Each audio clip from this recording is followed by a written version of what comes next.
One morning, as Gregor Samsa was waking up from anxious dreams, he discovered that in bed he had been changed into a monstrous vermin. He lay on his armor hard back and saw, as he lifted his head up a little, his brown, arched abdomen divided up into rigid bow-like sections. From this height the blanket, just about ready to slide off completely, could hardly stay in place. His numerous legs, pitifully thin in comparison to the rest of his circumference, flickered helplessly before his eyes.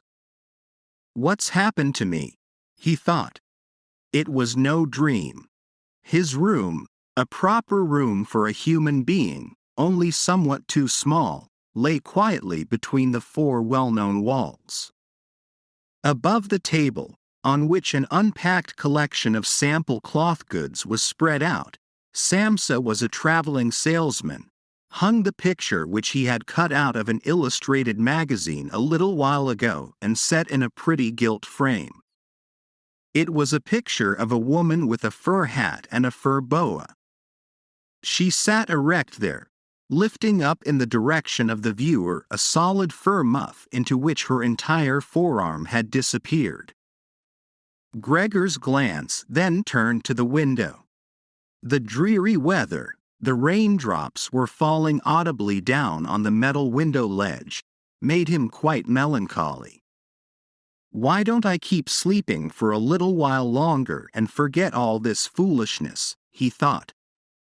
But this was entirely impractical, for he was used to sleeping on his right side, and in his present state he couldn't get himself into this position. No matter how hard he threw himself onto his right side, he always rolled again onto his back. He must have tried it 100 times, closing his eyes so that he would not have to see the wriggling legs, and gave up only when he began to feel a light, dull pain in his side which he had never felt before. "Oh God," he thought, "what a demanding job I've chosen. Day in, day out, on the road. The stresses of selling are much greater than the work going on at head office, and, in addition to that, I have to cope with the problems of traveling, the worries about train connections, irregular bad food, temporary and constantly changing human relationships which never come from the heart. To hell with it all." He felt a slight itching on the top of his abdomen. He slowly pushed himself on his back closer to the bedpost so that he could lift his head more easily, found the itchy part, which was entirely covered with small white spots. He did not know what to make of them and wanted to feel the place with a leg. But he retracted it immediately, for the contact felt like a cold shower all over him. He slid back again into his earlier position. This getting up early, he thought, makes a man quite idiotic. A man must have his sleep. Other traveling salesmen live like harem women. For instance, when I come back to the inn during the course of the morning to write up the necessary orders, these gentlemen are just sitting down to breakfast. If I were to try that with my boss, I'd be thrown out on the spot. Still, who knows whether that mightn't be really good for me? If I didn't hold back for my parents' sake, I'd have quit ages ago. I would have gone to the boss and told him just what I think from the bottom of my heart. He would have fallen right off his desk. How weird it is to sit up at that desk and talk down to the employee from way up there. The boss has trouble hearing, so the employee has to step up quite close to him. Anyway, I haven't completely given up that hope yet. Once I've got together the money to pay off my parents' debt to him, that should take another 5 or 6 years, I'll do it for sure. Then I'll make the big break. In any case, right now I have to get up. My train leaves at 5 o'clock. He looked over at the alarm clock ticking away by the chest of drawers. Good God, he thought. It was 6:30, and the hands were going quietly on. It was past the half hour, already nearly 1:45. Could the alarm have failed to ring? One saw from the bed that it was properly set for 4 o'clock. Certainly it had rung. Yes, but was it possible to sleep through that noise which made the furniture shake? Now, it's true he'd not slept quietly, but evidently he'd slept all the more deeply. Still, what should he do now? The next train left at 7 o'clock. To catch that one, he would have to go in a mad rush. The sample collection wasn't packed up yet, and he really didn't feel particularly fresh and active. And even if he caught the train, there was no avoiding a blow-up with the boss, because the firm's errand boy would have waited for the 5 o'clock train and reported the news of his absence long ago. He was the boss's minion, without backbone or intelligence. Well then, what if he reported in sick? But that would be extremely embarrassing and suspicious, because during his 5 years' service Gregor hadn't been sick even once. The boss would certainly come with the doctor from the health insurance company and would reproach his parents for their lazy son and cut short all objections with the insurance doctor's comments. For him, everyone was completely healthy but really lazy about work. And besides, would the doctor in this case be totally wrong? Apart from a really excessive drowsiness after the long sleep, Gregor in fact felt quite well and even had a really strong appetite. As he was thinking all this over in the greatest haste, without being able to make the decision to get out of bed, the alarm clock was indicating exactly 7:15. There was a cautious knock on the door by the head of the bed. "Gregor," a voice called. It was his mother. "It's 7:15. Don't you want to be on your way?" The soft voice. Gregor was startled when he heard his voice answering. It was clearly and unmistakably his earlier voice, but in it was intermingled, as if from below, an irrepressibly painful squeaking, which left the words positively distinct only in the first moment and distorted them in the reverberation, so that one didn't know if one had heard correctly. Gregor wanted to answer in detail and explain everything, but in these circumstances he confined himself to saying, "Yes, yes, thank you, Mother. I'm getting up right away." Because of the wooden door, the change in Gregor's voice was not really noticeable outside, so his mother calmed down with this explanation and shuffled off.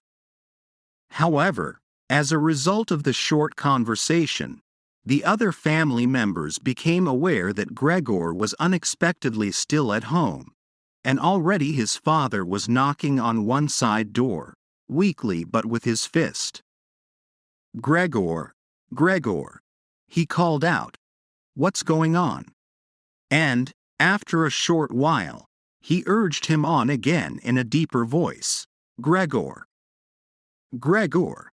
At the other side door, however, his sister knocked lightly.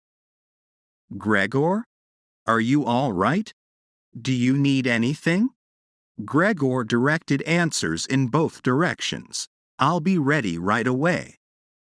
He made an effort with the most careful articulation and by inserting long pauses between the individual words to remove everything remarkable from his voice.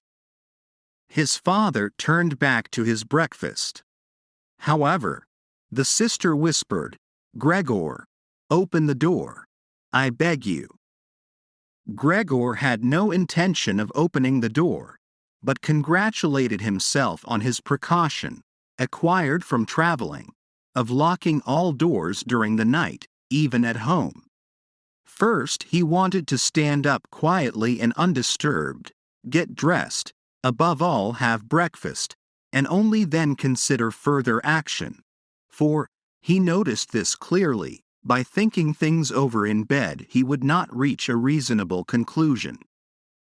He remembered that he had already often felt a light pain or other in bed, perhaps the result of an awkward lying position, which later turned out to be purely imaginary when he stood up, and he was eager to see how his present fantasies would gradually dissipate.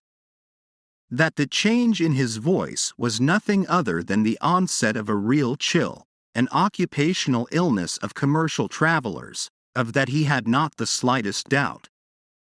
It was very easy to throw aside the blanket. He needed only to push himself up a little, and it fell by itself. But to continue was difficult, particularly because he was so unusually wide. He needed arms and hands to push himself upright. Instead of these, however, he had only many small limbs which were incessantly moving with very different motions and which, in addition, he was unable to control. If he wanted to bend one of them, then it was the first to extend itself, and if he finally succeeded doing what he wanted with this limb, in the meantime all the others, as if left free, moved around in an excessively painful agitation. "But I must not stay in bed uselessly," said Gregor to himself. At first he wanted to get out of bed with the lower part of his body, but this lower part, which, by the way, he had not yet looked at and which he also couldn't picture clearly, proved itself too difficult to move. The attempt went so slowly. When, having become almost frantic, he finally hurled himself forward with all his force and without thinking, he chose his direction incorrectly, and he hit the lower bedpost hard. The violent pain he felt revealed to him that the lower part of his body was at the moment probably the most sensitive. Thus, he tried to get his upper body out of the bed first and turned his head carefully toward the edge of the bed. He managed to do this easily, and in spite of its width and weight his body mass at last slowly followed the turning of his head. But as he finally raised his head outside the bed in the open air, he became anxious about moving forward any further in this manner, for if he allowed himself eventually to fall by this process, it would take a miracle to prevent his head from getting injured. And at all costs he must not lose consciousness right now. He preferred to remain in bed. However, after a similar effort, while he lay there again, sighing as before, and once again saw his small limbs fighting one another, if anything worse than earlier, and didn't see any chance of imposing quiet and order on this arbitrary movement, he told himself again that he couldn't possibly remain in bed and that it might be the most reasonable thing to sacrifice everything if there was even the slightest hope of getting himself out of bed in the process. At the same moment, however, he didn't forget to remind himself from time to time of the fact that calm, indeed the calmest, reflection might be better than the most confused decisions. At such moments, he directed his gaze as precisely as he could toward the window, but unfortunately there was little confident cheer to be had from a glance at the morning mist, which concealed even the other side of the narrow street. "It's already 7 o'clock," he told himself at the latest striking of the alarm clock, already 7 o'clock and still such a fog. And for a little while longer he lay quietly with weak breathing, as if perhaps waiting for normal and natural conditions to re-emerge out of the complete stillness. But then he said to himself, "Before it strikes 7:15, whatever happens I must be completely out of bed. Besides, by then someone from the office will arrive to inquire about me, because the office will open before 7 o'clock. And he made an effort then to rock his entire body length out of the bed with a uniform motion. If he let himself fall out of the bed in this way, his head, which in the course of the fall he intended to lift up sharply, would probably remain uninjured. His back seemed to be hard. Nothing would really happen to that as a result of the fall. His greatest reservation was a worry about the loud noise which the fall must create and which presumably would arouse, if not fright, then at least concern on the other side of all the doors. However, it had to be tried. As Gregor was in the process of lifting himself half out of bed, the new method was more of a game than an effort. He needed only to rock with a constant rhythm. It struck him how easy all this would be if someone were to come to his aid. Two strong people, he thought of his father and the servant girl, would have been quite sufficient. They would have only had to push their arms under his arched back to get him out of the bed, to bend down with their load, and then merely to exercise patience and care that he completed the flip onto the floor, where his diminutive legs would then, he hoped, acquire a purpose. Now, quite apart from the fact that the doors were locked, should he really call out for help? In spite of all his distress, he was unable to suppress a smile at this idea. He had already got to the point where, by rocking more strongly, he maintained his equilibrium with difficulty, and very soon he would finally have to decide, for in 5 minutes it would be 7:15. Then there was a ring at the door of the apartment. That's someone from the office, he told himself, and he almost froze while his small limbs only danced around all the faster. For one moment everything remained still. They aren't opening, Gregor said to himself, caught up in some absurd hope. But of course then, as usual, the servant girl with her firm tread went to the door and opened it. Gregor needed to hear only the first word of the visitor's greeting to recognize immediately who it was, the manager himself. Why was Gregor the only one condemned to work in a firm where, at the slightest lapse, someone immediately attracted the greatest suspicion? Were all the employees then collectively, one and all, scoundrels? Among them was there then no truly devoted person who, if he failed to use just a couple of hours in the morning for office work, would become abnormal from pangs of conscience and really be in no state to get out of bed? Was it really not enough to let an apprentice make inquiries, if such questioning was even necessary?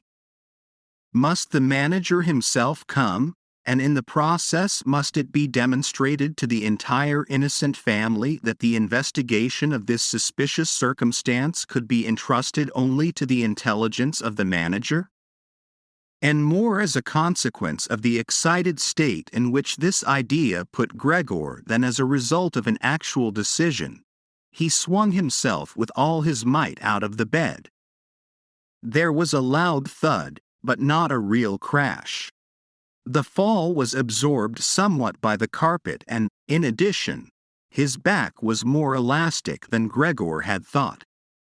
For that reason the dull noise was not quite so conspicuous.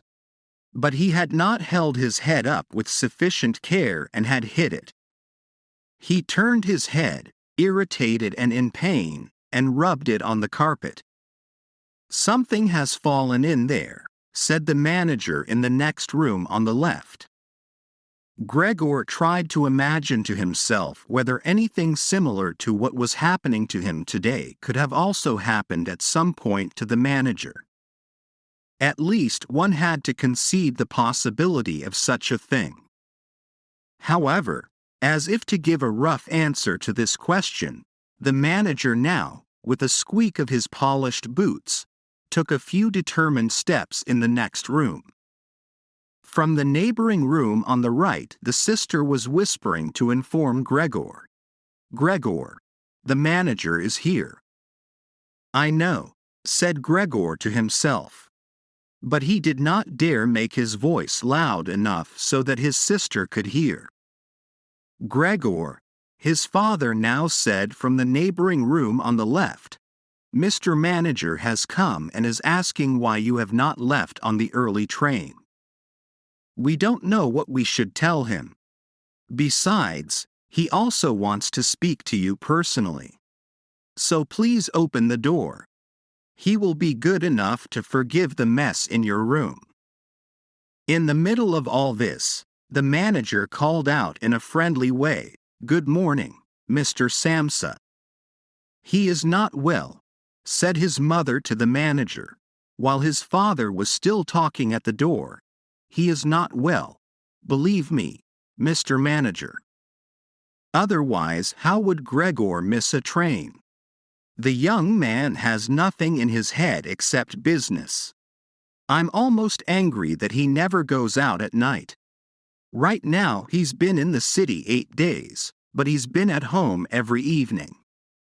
He sits here with us at the table and reads the newspaper quietly or studies his travel schedules. It's quite a diversion for him to busy himself with fretwork. For instance, he cut out a small frame over the course of 2 or 3 evenings. You'd be amazed how pretty it is. It's hanging right inside the room. You'll see it immediately, as soon as Gregor opens the door. Anyway, I'm happy that you're here, Mr. Manager. By ourselves, we would never have made Gregor open the door. He's so stubborn, and he's certainly not well, although he denied that this morning. I'm coming right away, said Gregor slowly and deliberately and didn't move, so as not to lose one word of the conversation. My dear lady, I cannot explain it to myself in any other way, said the manager. I hope it is nothing serious. On the other hand, I must also say that we business people, luckily or unluckily, however one looks at it, very often simply have to overcome a slight indisposition for business reasons. So, can Mr. Manager come in to see you now? Asked his father impatiently and knocked once again on the door. No, said Gregor. In the neighboring room on the left, a painful stillness descended. In the neighboring room on the right, the sister began to sob. Why didn't his sister go to the others?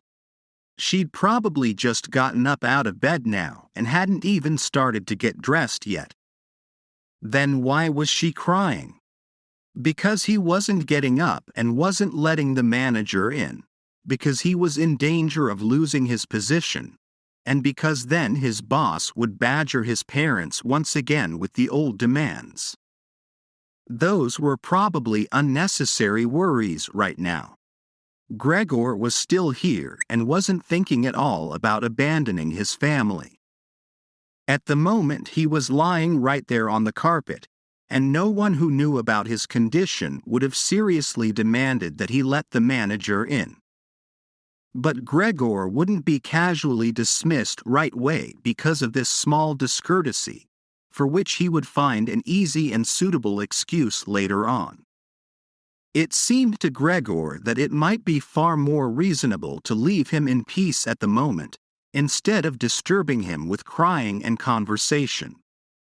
But it was the very uncertainty which distressed the others and excused their behavior. Mr. Samsa, the manager, was now shouting, his voice raised. What's the matter? You are barricading yourself in your room. Answer with only a yes and a no. Are making serious and unnecessary troubles for your parents. And neglecting, I mention this only incidentally, your commercial duties in a truly unheard of manner. I am speaking here in the name of your parents and your employer, and I am requesting you in all seriousness for an immediate and clear explanation. I am amazed. I am amazed.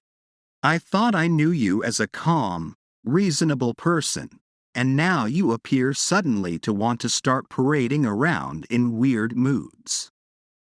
The chief indicated to me earlier this very day a possible explanation for your neglect. It concerned the collection of cash entrusted to you a short while ago. But in truth, I almost gave him my word of honor that this explanation could not be correct. However, now I see here your unimaginable pig-headedness, and I am totally losing any desire to speak up for you in the slightest. And your position is not at all the most secure. Originally I intended to mention all this to you privately, but since you are letting me waste my time here uselessly, I don't know why the matter shouldn't come to the attention of your parents. Your productivity has also been very unsatisfactory recently. Of course, it's not the time of year to conduct exceptional business. We recognize that, but a time of year for conducting no business, there is no such thing at all, Mr. Samsa, and such a thing must never be. But Mr. Manager, called Gregor, beside himself and, in his agitation, forgetting everything else, I'm opening the door immediately, this very moment. A slight indisposition, a dizzy spell, has prevented me from getting up. I'm still lying in bed right now. But I'm quite refreshed once again. I'm in the midst of getting out of bed. Just have patience for a short moment. Things are not going as well as I thought. But things are all right. How suddenly this can overcome someone. Only yesterday evening everything was fine with me. My parents certainly know that. Actually, just yesterday evening I had a small premonition. People must have seen that in me. Why have I not reported that to the office? But people always think that they'll get over sickness without having to stay at home. Mr. Manager, take it easy on my parents. There is really no basis for the criticisms which you're now making against me, and really nobody has said a word to me about that. Perhaps you have not read the latest orders which I shipped. Besides, now I'm setting out on my trip on the 8 o'clock train. The few hours' rest have made me stronger. Mr. Manager, do not stay. I will be at the office in person right away. Please have the goodness to say that and to convey my respects to the chief. While Gregor was quickly blurting all this out, hardly aware of what he was saying, he had moved close to the chest of drawers without effort, probably as a result of the practice he had already had in bed, and now he was trying to raise himself up on it. Actually, he wanted to open the door. He really wanted to let himself be seen by and to speak with the manager. He was keen to witness what the others now asking about him would say when they saw him. If they were startled, then Gregor had no more responsibility and could be calm. But if they accepted everything quietly, then he would have no reason to get excited and, if he got a move on, could really be at the station around 8 o'clock.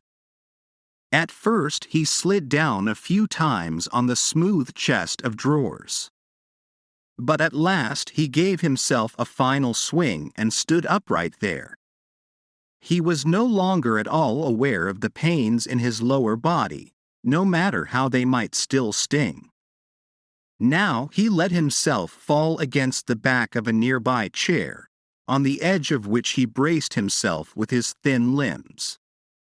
By doing this he gained control over himself and kept quiet, for he could now hear the manager.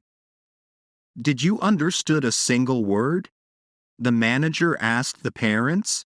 "Is he playing the fool with us?" "For God's sake," cried the mother already in tears. "Perhaps he's very ill and we're upsetting him." "Greta! Greta!" she yelled at that point. "Mother!" called the sister from the other side. They were making themselves understood through Gregor's room. You must go to the doctor right away. Gregor is sick. Hurry to the doctor. Have you heard Gregor speak yet? That was an animal's voice, said the manager, remarkably quietly in comparison to the mother's cries. Anna! Anna! Yelled the father through the hall into the kitchen, clapping his hands. Fetch a locksmith right away. The two young women were already running through the hall with swishing skirts. How had his sister dressed herself so quickly, and yanked open the doors of the apartment? One couldn't hear the doors closing at all. They probably had left them open, as is customary in an apartment where a huge misfortune has taken place. However, Gregor had become much calmer. All right. People did not understand his words anymore, although they seemed clear enough to him, clearer than previously, perhaps because his ears had gotten used to them. But at least people now thought that things were not all right with him and were prepared to help him. The confidence and assurance with which the first arrangements had been carried out made him feel good.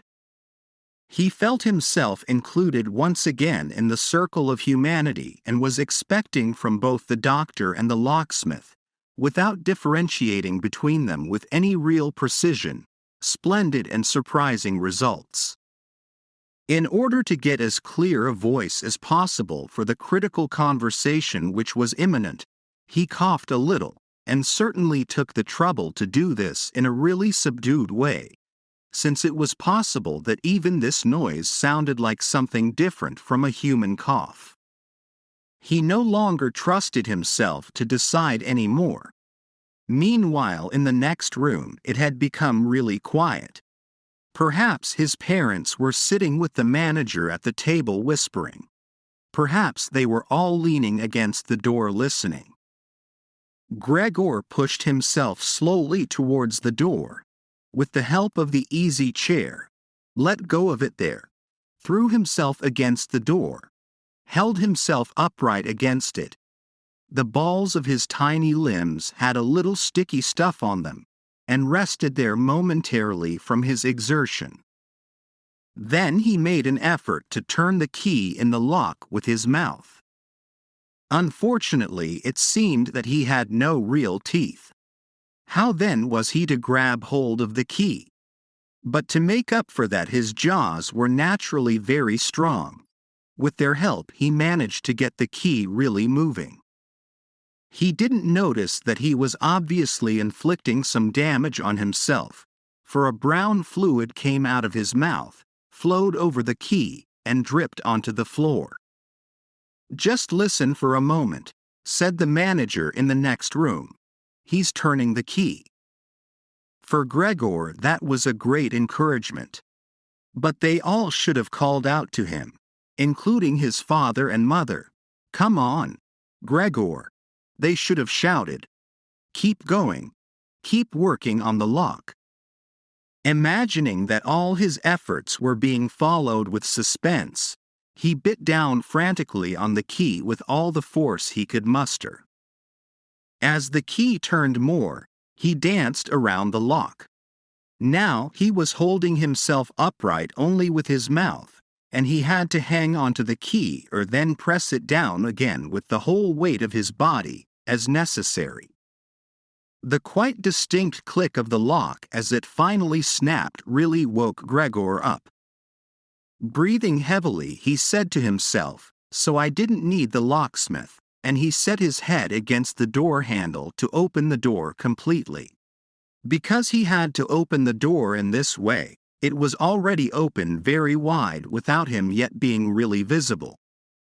He first had to turn himself slowly around the edge of the door, very carefully, of course, if he didn't want to fall awkwardly on his back right at the entrance into the room.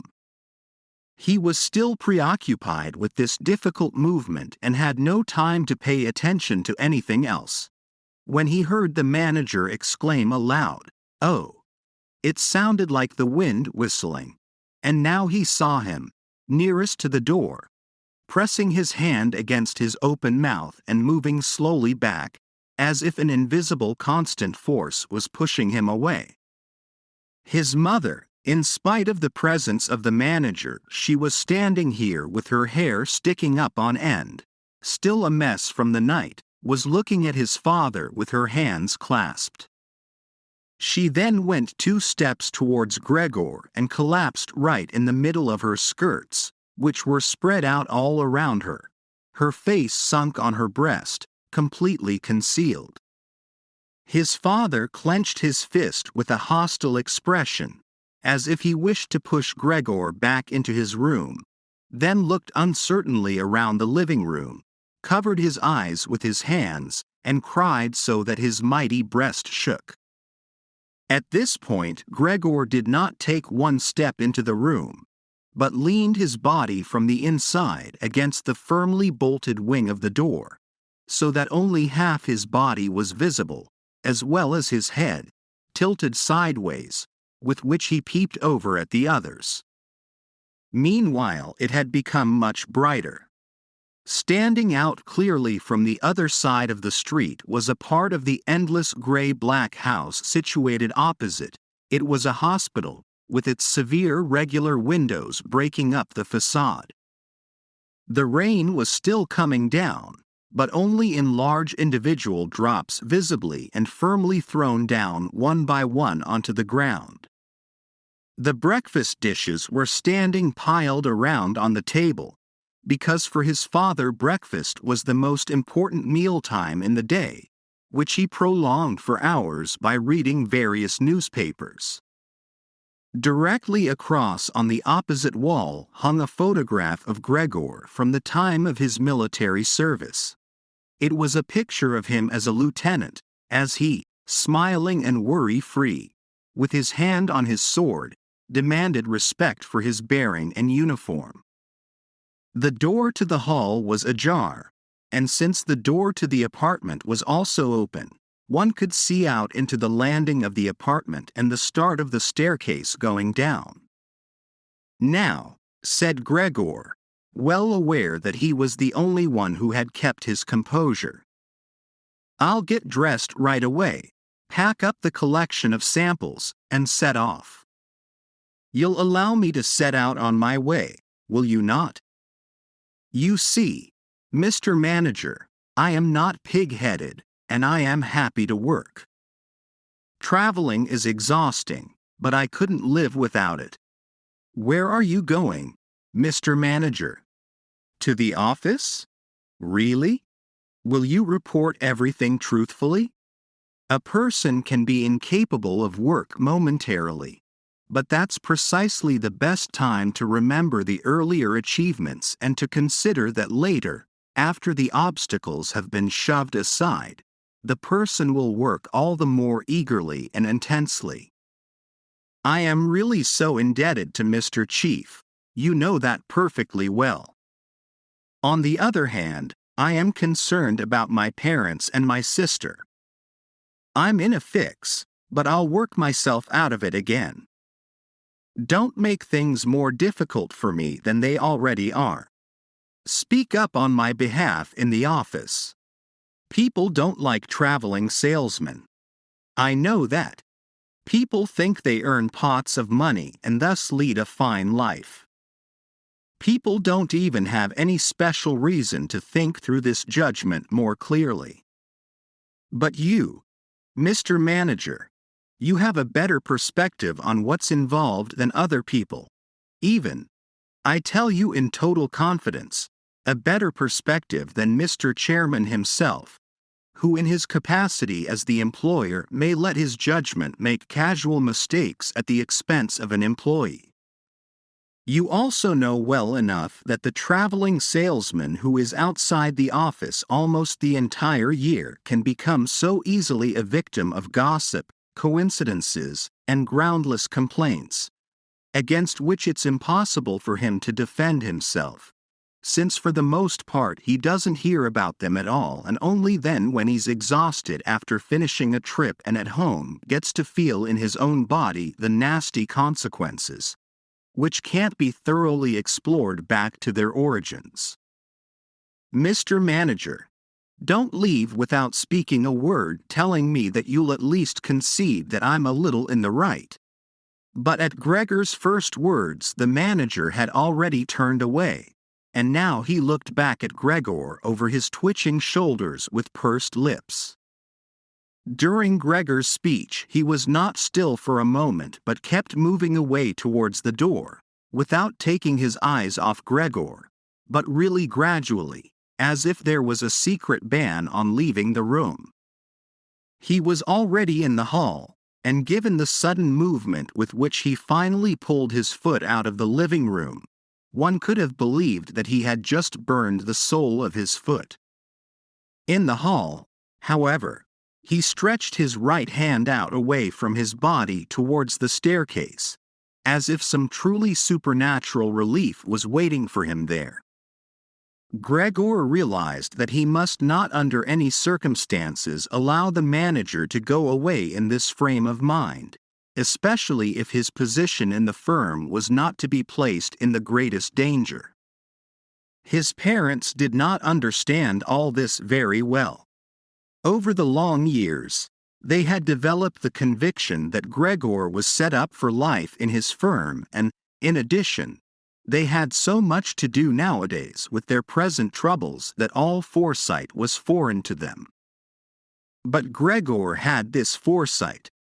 The manager must be held back, calmed down, convinced, and finally won over.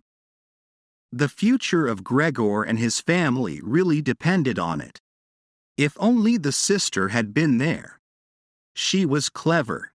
She had already cried while Gregor was still lying quietly on his back. And the manager, this friend of the ladies, would certainly let himself be guided by her. She would have closed the door to the apartment and talked him out of his fright in the hall. But the sister was not even there. Gregor must deal with it himself.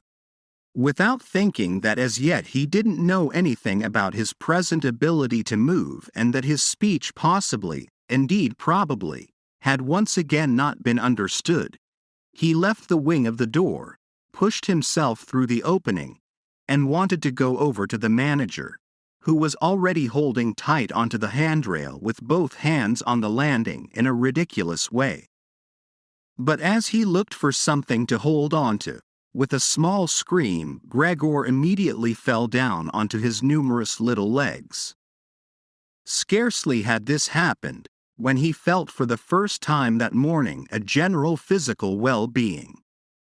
The small limbs had firm floor under them. They obeyed perfectly, as he noticed to his joy, and strove to carry him forward in the direction he wanted. Right away he believed that the final amelioration of all his suffering was immediately at hand.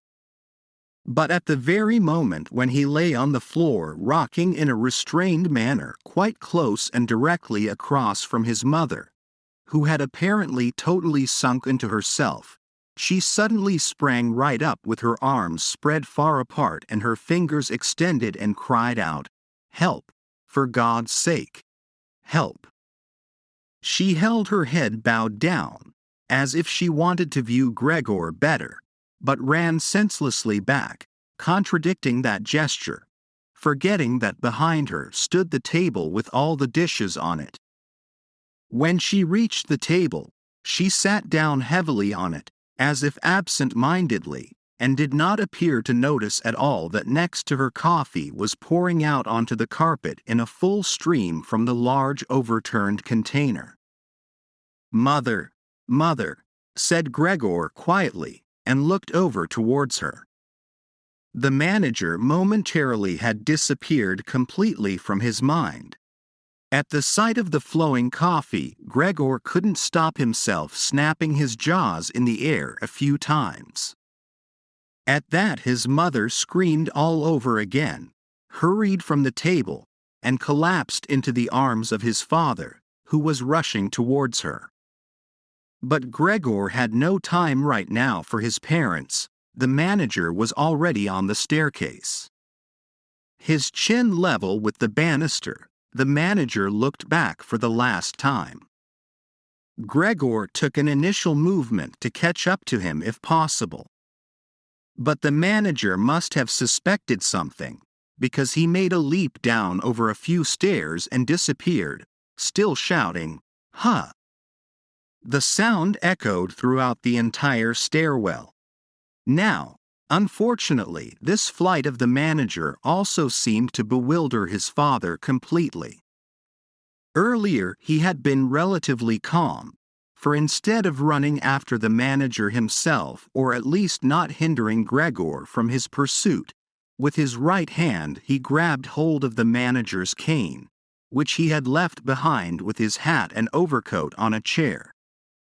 With his left hand, his father picked up a large newspaper from the table and, stamping his feet on the floor, he set out to drive Gregor back into his room by waving the cane and the newspaper. No request of Gregor's was of any use.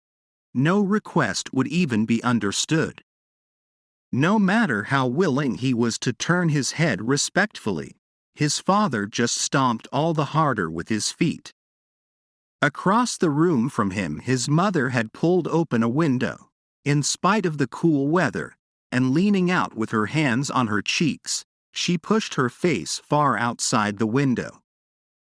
Between the alley and the stairwell, a strong draft came up, the curtains on the window flew around, the newspapers on the table swished, and individual sheets fluttered down over the floor. The father relentlessly pressed forward, pushing out sibilants, like a wild man. Now, Gregor had no practice at all in going backwards. It was really very slow going. If Gregor only had been allowed to turn himself around, he would have been in his room right away, but he was afraid to make his father impatient by the time-consuming process of turning around. And each moment he faced the threat of a mortal blow on his back or his head from the cane in his father's hand. Finally, Gregor had no other option, for he noticed with horror that he did not understand yet how to maintain his direction going backwards.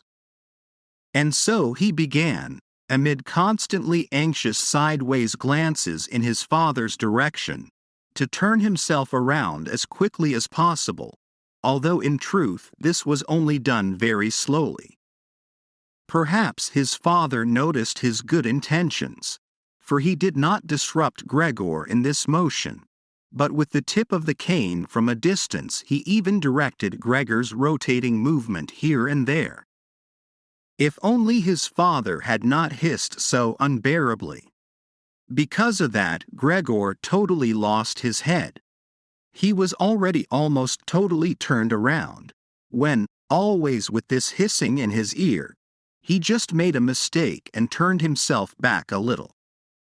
But when he finally was successful in getting his head in front of the door opening, it became clear that his body was too wide to go through any further.